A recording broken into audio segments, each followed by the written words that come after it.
All right, it is Monday, but I'm about to go on vacation, backpacking trip, totally unplugged. So I'm going to I'm shooting this video on a future concept that I think is really cool. And I think to get people thinking about the integration of cloud to factory.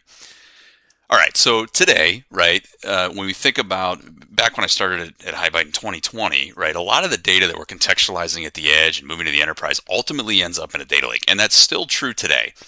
We're doing a lot more contextualization at the edge today because of AI, right, and inference, trying to get our solid data foundation in place so we can leverage all this stuff. But if we're moving data to the cloud, it still ultimately ends up most of the time in a data lake where it's mixed with IT data. In this case, I'm going to show you Snowflake. The challenge there is if you look at what we're doing today, we create data products. So we kind of guess at what we think the business user needs or the business needs. We create that model, we implement that model at the edge, contextualize the data, and then we send it to Snowflake. It works, right? But then the business user looks at it and is like, hey, we need this tweak. And then it comes back down to the factory and they got to add a little data or tweak the model. So it's really kind of this made to order delivery of data to the data lake. I'm going to show you something that's different, and it's more driven by the business user because I think over time, right, the interface or the interaction between the factory and the data lake becomes more and more seamless. And it does that because the factory looks more like the data lake. I often call this internally like an edge data lake. Basically, the business user should be able to interact with factory data as if it was part of the data lake, even if it's not in there. So it's more of a federated model. All right, that's enough talk. Let me show you. And I'm going to show you the business user's perspective, and then we're going to work backwards on how this works. So I have an agent I've built in Snowflake, and I'm going to ask it a really, not the brightest question, but if I was a business user, this would probably be a more informed question. But I'm just going to say, hey, what's in the factory? And as this spins, what this is going to do is going to reach out to the factory on demand and say, what do you have? And it's going to do this through i3x, which we'll dig into after all this.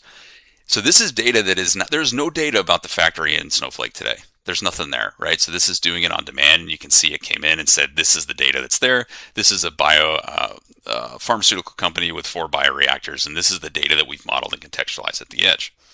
Okay, now I'm going to ask it, again, I'd probably ask some more queries. We're going to get just straight to the point for the demo to try to keep this brief.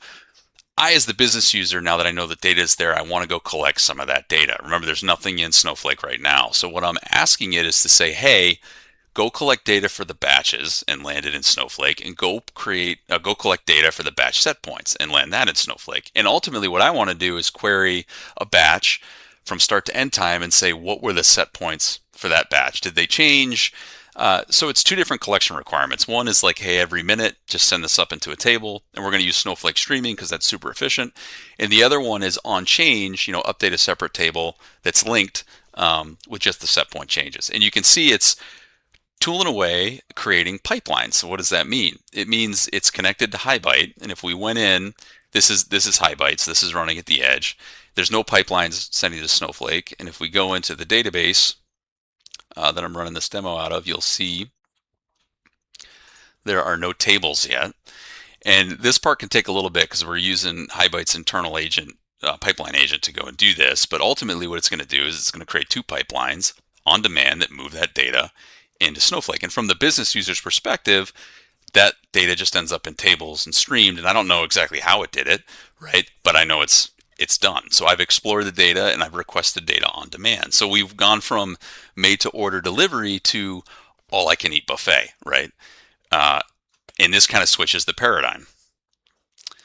So it looks like it created one. So if we go in and refresh, I think we'll see one table. Now it's kind of chewing on the other. And if we go to preview the table, we'll see, these are the reactors and the batches that the reactors are working on, and there's information and data on the readings. And if we go into HighByte, what we'll see is, one pipeline was created and now it's working on the next one. And you can see this is a multi-stage pipeline. It's doing some buffering and sending out. Again, the business user wouldn't see this. This is just happening. It's kind of like magic, right? The data just ends up in the tables. So we're gonna, yeah, there it goes. So it says, hey, I created these. I'm gonna skip the next parts and just show you a prior chat that I had run. This is AI, right? So every time you run it, it's slightly different. But I don't want you to sit there and have to wait for all the chat completions. So I did a similar thing in a previous chat, right? And then I asked it a question: are there any batches that are at risk? And in this demo data set, there are 2 batches that are at risk, and there's a specific reactor, reactor 2, that has a problem. So then I ask it like, hey, and remember at this point, all I have in Snowflake are the 2 tables that I've decided to collect, the data for the set points. So I start to do some, on the business user, I start to do some digging, like, hey, what's going on? Why is the batches? It comes back and it starts to do a root cause analysis. And I have to nudge it a little bit, and I probably could have done this with better prompting, but I'm like, could you explore all the data you have access to see what it could be? And there is maintenance data. So in this case, we've connected to Maximo, which has the maintenance records for these reactors. And in those maintenance records is a work order that went in for cleaning the vessel, so cleaning the actual bioreactor. And it turns out, given the data, that that is the error that I put in there that says that cleaning there was contamination, so it wasn't complete. That has contaminated the bioreactor, and we're getting bad batches, bad yield as a result of it. The point being that maintenance data, we never decided to move to Snowflake yet, right? But because we've made the edge factory available to Snowflake, almost like a federated data lake, we have access to it. So when we're doing AI inference, we can reach down on demand and find that data. Now we can decide to pull some of that maintenance data in if we want. But this is the point, right? If we remove the impedance mismatch between the cloud, the data lake, and the factory, which is happening, you get seamless interaction, especially when you're using AI, and that little piece of context that's buried down there, because we're probably not going to ever send everything to the cloud, becomes the difference maker. Okay, now let me quickly show you kind of how I did it, and I'll show you a diagram, and then I'll show you the product. So this is HighByte at the edge, right? So this is where we've defined that namespace of the bioreactor. We've moved that up into using our central data feature into the cloud, so Snowflake has access to it. I could probably use a reverse proxy to have done this as well, but this is just an example of how I did it. So all that data is available. It still lives down here, right? But it's available on demand and discoverable. And via Snowflake, what I've done is created some stored procedures we'll look at that query the metadata and the information of what data do you have and what's the metadata and what's the relationship. So I'm using i3x, which is an open standard. I think it's coming out in June. I'm part of the working group, so I'm really excited. That's an open standard way to do this kind of discovery.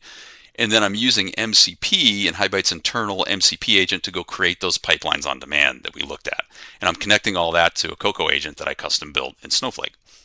So what that looks like is if you go into HighByte, and I'm up in the central one here, you can see I've got a Portland site, I've got the 4 reactors I've laid out and the batch information. If you look at where this data is sourcing from, it's coming from Kepware, it's coming from Pi, it's coming from an MES system, it's coming from Maximo is the other system that I added in there through connections. But I've modeled all that data in here, and now that's available over i3x. So when I said what's in the factory, it got a version of this over the i3x standard to go discover that. So I've enabled i3x and I've enabled MCP here.